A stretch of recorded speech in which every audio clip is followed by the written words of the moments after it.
அக்கௌண்ட்டை ஓப்பன் பண்ணி வேலட் போயிட்டு ஓவர் வியூவு மெயினு ஸ்பாட்டு இது இருக்குதுல்ல, மெயினில் போயிட்டு ஐஎன்ஆர் ஆரோ மார்க் டச் பண்ணிங்க அப்படின்னா டெபாசிட்னு வரும்.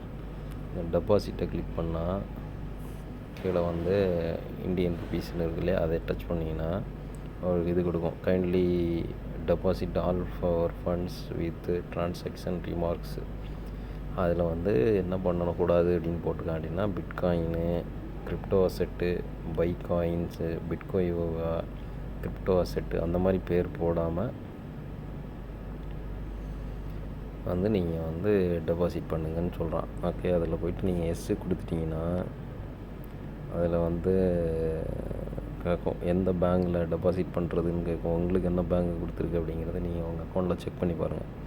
ஷோ பேங்க் அப்படின்னா இங்கே வந்து கோட்டக் மஹிந்திரா கொடுத்துருக்கான். கோட்டக் மஹிந்திரா வந்து எனக்கு கொடுத்துருக்கான். அவங்களுக்கு எது கொடுத்துருக்குங்கிறத செக் பண்ணிவிட்டு ஷோ பேங்க் டீட்டெயில் கீழே இருக்க டீட்டெயில் எடுத்திங்கன்னா அதில் எல்லா டீட்டெயிலும் இருக்கும். அதோட அக்கௌண்ட் நம்பரு, ஐஎஃப்எஸ்சி கோடு, எந்த பிரான்ச்சு எல்லாமே கொடுத்துட்டு இந்த இதில் வந்து நீங்கள் அக்கௌண்ட்லேருந்து நம்ம ட்ரான்ஸ்ஃபர் பண்ணிடணும். ஃபஸ்ட்டு பாயிண்ட்டு வந்து ட்ரான்ஸ்ஃபர் பண்ணி அந்த ட்ரான்சாக்ஷன் டீட்டெயிலை எடுத்து வச்சுக்கணும். அந்த டீட்டெயில் எடுத்து வச்சுட்டு டெபாசிட் அமௌண்ட் எவ்வளவு, 5000னா 5000, அதில் வரக்கூடிய ட்ரான்சாக்ஷன் ஐடி, அடுத்தது வந்து அந்த இது ப்ரூஃப் பண்ண ட்ரான்சாக்ஷன் பண்ணால் ப்ரூஃப் ஒரு ஸ்க்ரீன்ஷாட்டு, அதை எடுத்துகிட்டு வந்து இதில் அப்லோட் பண்ணி இந்த இதையை வந்து சப்மிட் கொடுத்து ஐ அக்செப்ட் அப்படிங்கிறத சப்மிட் டிக் அடித்து சப்மிட் கொடுத்துட்டிங்கன்னா அது வந்து வந்துடும்.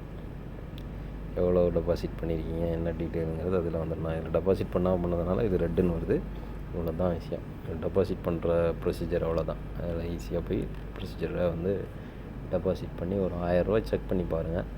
1000 செக் பண்ணி ஓகே ஆயிடுச்சுன்னா அதுக்கப்புறம் அடுத்தது டெபாசிட் பண்ணுங்கள். தேங்க்யூ.